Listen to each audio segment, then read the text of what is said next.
So this is the eat this, not this segment.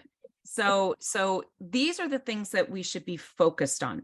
Higher level questions, essential questions. I'm working with some middle school teachers, some social studies teachers in Wisconsin. And I said, flip the questions. We tend to focus on the literal questions far too much. Flip it. And that's something that Think Circa does all the time. Start with the essential question, start with the evaluative question, because all of the things that I need to know that are on the literal level, I'm going to look for that information because I need it to answer that big question. So what my social studies buddies found was that what happens is that the teachers were concerned that they wouldn't know the nuts and bolts of the text. So they did flip it. And what they noticed was that when they did that and put the literal questions at the very end instead, just to make sure to check that they understood everything, they said it was like the first time all year, we're in April, that the kids were actually reading the text. They had a reason to read it. Finding the main idea constantly, that's not to negate the importance of knowing that. But if we posit it of, hey, find the main idea and supporting evidence, that doesn't give me a reason to go into that text. That is actually to fulfill a compliance measure.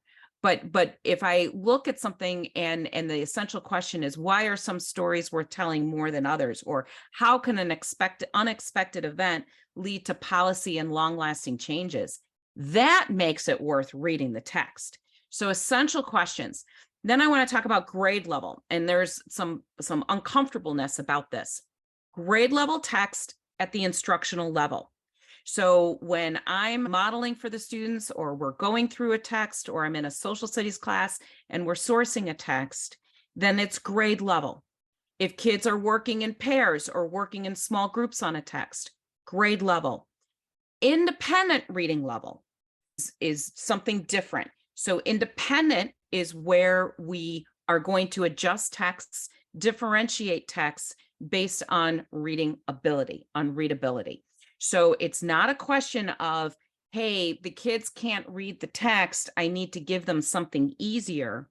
The question is, or should I give them something easier? The question is, my kids are not understanding the text. The textbook or the text materials are too hard for them.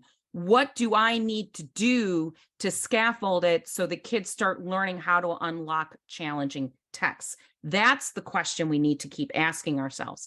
And that builds executive functioning, because it's not this learned helplessness. Okay, you can't read the 7th grade level text and you're in 7th grade. So I'm going to give you something way easier at the instructional level.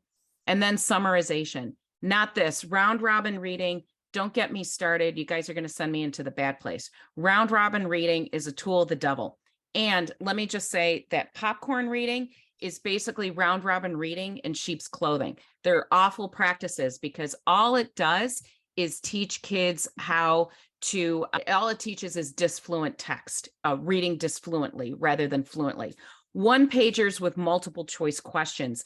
Those multiple choice questions tend to be on the literal level. They're not on the higher levels. One pagers don't build stamina either, I would argue. And then lower level text at the instructional level. I've been seeing a lot of that. And then, when folks are looking at their benchmark assessment, we're not seeing growth. And that's exactly right. So as an ELA teacher background, social studies background, everything's a metaphor. If I engage in those kinds of things, it's like me watching, a yoga class on Netflix and never getting off the couch and actually doing the yoga moves. I'm never going to have the benefits of it. I'm never going to develop the muscle memory for it. I'm never going to learn how to effectively do downward dog. So that's what we're doing, is that we keep doing that over and over and over again. So there's some really specific strategies, though, that we can use to start building that and closing that gap.